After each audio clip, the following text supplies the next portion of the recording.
we've reached new heights in our relationship. He's letting me cut his hair, and he knows I have no idea what I'm doing. But then again, I've been with her for like 30 years, Ow! and Sorry, she hasn't known what she's doing for 30 years. So this is just another extension. So to Paulina, who cuts our hair, I apologize in advance.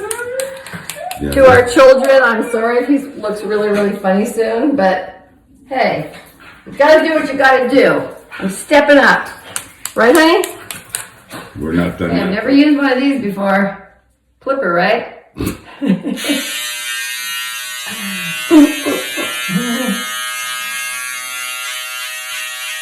Maybe I have a new profession. Maybe we can open up a bakery barbershop. Okay. Wow. So I am doing a true trust God moment here. What? Hopefully, trust God, thinking that everything will always be okay. There are no big deals in life, There you right? Even hair. Now look. That looks Oh, much that's me. better. All right. All right, I'm for hire.